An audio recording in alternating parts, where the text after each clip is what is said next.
everyone, I'm Christina from Movie Musings, and today I'll be reviewing Beauty and the Beast 3D.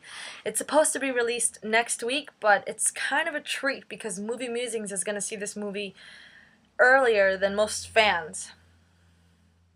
21 years early. This movie came out in 1991, released by Disney, and it's the exact same movie.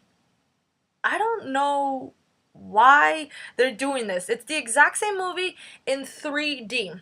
Like 2 months ago, they did this with The Lion King, and as great as a movie as it is, and the Broadway play, and the spin-offs, and all that jazz, it's the same damn movie. And I'm just like, okay, it's one thing that, movie prices keep going up, the tickets of the actual price, and some of those movies I really regret spending my money on, because it's like, you have the to the people in marketing and advertising and sales and all that stuff, I'm thinking you have the audacity to charge me X amount of money, and I live in New York City, so yeah, we spend a lot of money because it's, it's a high cost of living and all that stuff, but whatever, regardless, my thinking is you have the audacity to charge me this much money for a movie that is supposed to be good, right? I mean, it's a lot of money just to go see it.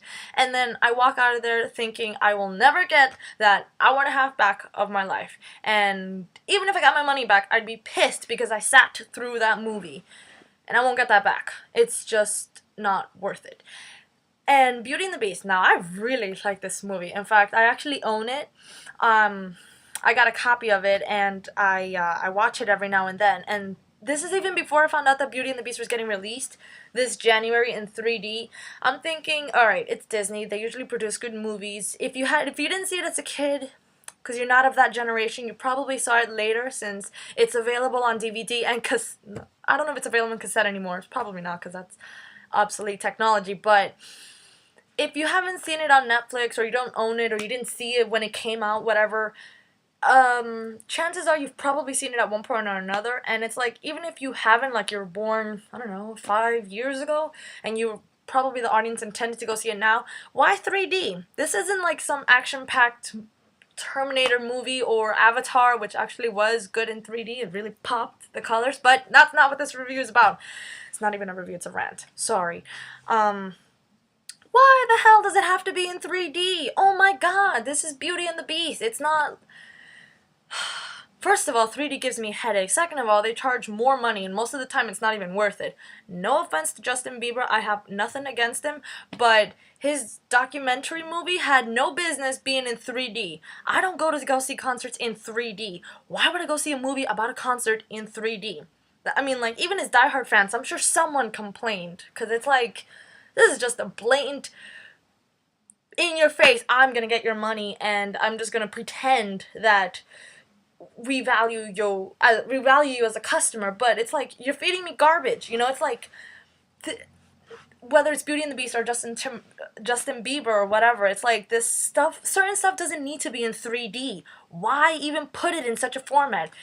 I'm sure I'm not the only one who gets a headache. Actually, Sarajo told me he also gets a headache from watching 3D for too long.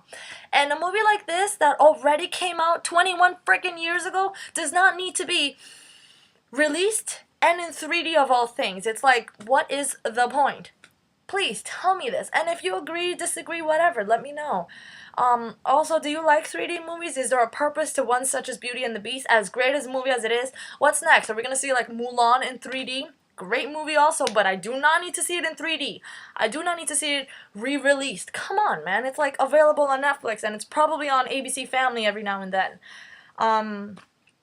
Yeah, this is just one of those annoying rants, because I'm just like fed up with being movies that actually, even if they're good or bad, whatever, they're just getting shoved down my throat because they're 3D. I have no choice but to pay 3D prices, and I'm just like, even if it's the same price, like, this isn't really a rant about the money. That's like a second issue. It's more about, why does it even have to be in 3D in the first place? What's wrong with 2D? Call me old-fashioned, but I saw nothing wrong with that format. And now it's like, oh, we have to see everything in 3D because it just makes the experience all that much better. You know what I think is like the coolest piece of technology right now? Blu-ray. And it's like so ridiculously priced for those DVDs, but you know what? I think it's worth it. Especially if you're committed to the movie, whatever. It was that good that it deserves to be in Blu-ray, and it does I don't even know how to say it, but with Blu-ray, it's like, damn, that's good quality. But this is, come on, stop. I beg you, stop with 3D movies and the re-releases. No reason for either. Oh my god, it feels so good to just say it out loud, voice it, and probably bring on the trolling. Cheers.